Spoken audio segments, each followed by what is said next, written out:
জমি দেখে বোঝার উপায় নেই, এর বুক চিরে ভাগ হয়ে গেছে দুটি দেশ। সিমেন্টের খুঁটি মাথা উঁচু করে জানান দিচ্ছে এই হচ্ছে সীমারেখা, ভুলেও যা পার হওয়া যাবে না। বোবা প্রাণী তো বোঝে না মানুষের এই ভাগাভাগি, তাই তো তারা অবলীলায় চলে যায় এপার থেকে ওপারে, আর তার দায় নিতে হয় এর মালিককে। কখনো মৃত্যুর মতো চরম পরিণতিও বরণ করতে হয় এখানকার বাসিন্দাদের। পিলার এখানে ভয়ের জায়গা, ওপারে গেলে পরে ভয়ের জায়গা, এপারে থাকলে কোনো ভয় নাই। বর্ষা আসে তখন গরু ছাগল কোনো দিক দিয়ে আর কি মনে করেন রাখার মতো জায়গা নাইকা।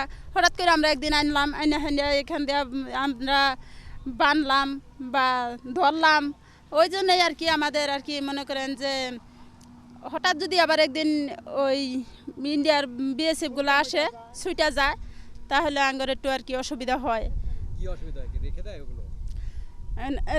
রেখাও দেয়, অনেকগুলো ছুটা জায়গা সেগুলো আর কি ফেরত দেয় না।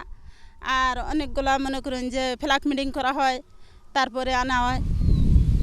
মানবাধিকার সংস্থাগুলোর হিসেবে গত 10 বছরে এই সব কারণে সীমান্তে নিহত হয়েছে প্রায় 1000 বাংলাদেশি।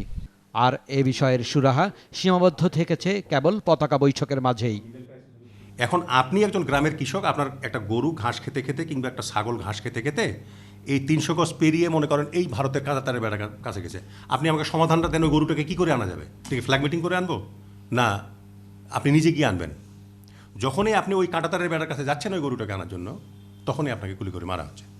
এটা রাজনৈতিক সদিচ্ছা চাই, দুই সরকারের মধ্যে সদিচ্ছা থাকতে হবে। আমাদের সদিচ্ছার কোনো অভাব নাই এখন পর্যন্ত, আজ পর্যন্ত। যে সরকারই এসছে তারা ভারতের সঙ্গে বন্ধুত্ব চায়। শান্তির আশায় ধর্মীয় জনগোষ্ঠীর ভিত্তিতে ভাগ হয়েছিল এই উপমহাদেশ, কিন্তু তাতে বিরোধ মেটেনি, বরং এখনও চলছে সীমান্ত সংঘাত, যার শেষ কোথায় জানে না কেউ। ভারত বাংলাদেশ বিভক্ত হয়েছে এই সব পিলার দিয়ে। পিলার অতিক্রম করলেই বিরোধ বাধে, সেই বিরোধ থেকে সংঘর্ষ, রক্তপাত। প্রতিবেশী দুই দেশের মধ্যে সৌহার্দ্যপূর্ণ সম্পর্কই পারে এই বিরোধ মেটাতে।